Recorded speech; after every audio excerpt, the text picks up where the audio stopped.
Hello, everyone. Welcome back to Donovan's Daily Dose. I'm your favorite APUS history teacher, Mr. Donovan, and today we're going to talk about muckrakers. Now, muckrakers are part of a larger movement we've been learning about in class called the progressive movement. Now, to understand why the progressive movement starts, we have to take a step back and look at the Gilded Age in America. Now, historians will define the Gilded Age usually as about 1865 to 1900, so we're really looking at post-Civil War. And this time is really going to be defined by industrialization.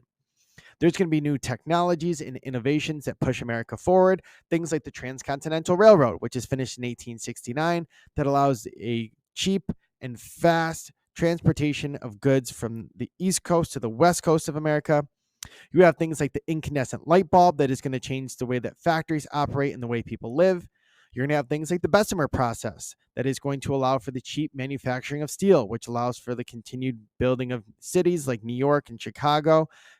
So all of this sets the scene for the Gilded Age.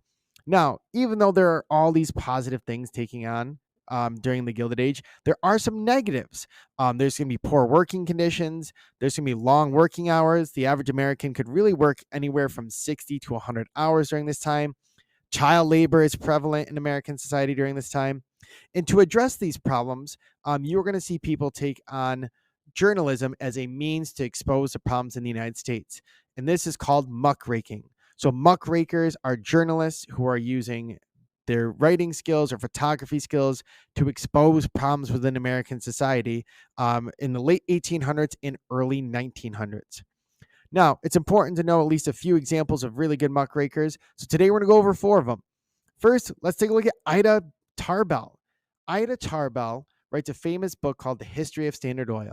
And the problem that she is exposing in this book is the ruthless, cutthroat business practices of John D. Rockefeller.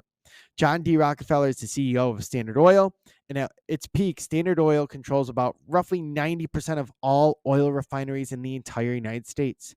So Ida Tarbell exposes John D. Rockefeller for the methods he uses to gain this almost monopoly on the oil refining business in hopes of government intervention. Now, another muckraker that'd be great to know is Ida B. Wells. Ida B. Wells is a Black activist from the American South. She is a protege to Frederick Douglass, a famous Black activist before the Civil War.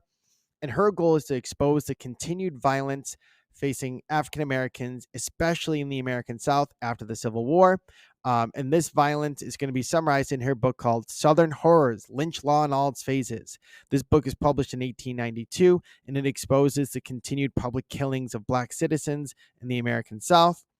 And the ultimate goal is for Ida B. Wells to get more government intervention and protection of rights for Black citizens. Another famous muckraker that'd be great to know is Jacob Riis. Jacob Riis creates a book called How the Other Half Lives. And in this, he exposes the terrible living conditions in New York City tenement housing where predominantly immigrants are living. So this book really focuses on the effects of industrialization, right? A lot of immigrants are moving to the United States during this time to get jobs in factories. And one of the biggest hubs for this is New York City. But at this time, the housing they're living in does not have basic necessities like clean drinking water. A lot of them have to resort to using restrooms outside. There's no indoor plumbing in some of them. So his goal is to get government intervention to fix some of these problems. And then last but not least, another one that you should know is Upton Sinclair. He publishes a book called The Jungle in 1906. And the premise of this book really deals with the Chicago meatpacking industry and the disgusting habits of that when it comes to sanitation.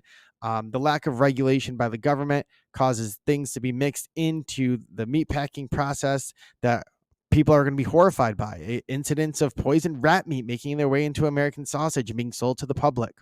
So Upton Sinclair's book, even though its real focus is on the living conditions of immigrants, the only thing people can remember is the disgusting habits of the Chicago meatpacking industry. Now, much like the other muckrakers, Upton Sinclair is going to want government intervention.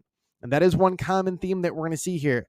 A lot of muckrakers are progressives in nature, meaning they want the government to have a more hands-on role in regulating the American economy, in fixing the social ills that were products of the Gilded Age. So that's it for the muckrakers. Make sure you know them. Make sure you like and subscribe. Have an awesome rest of your day.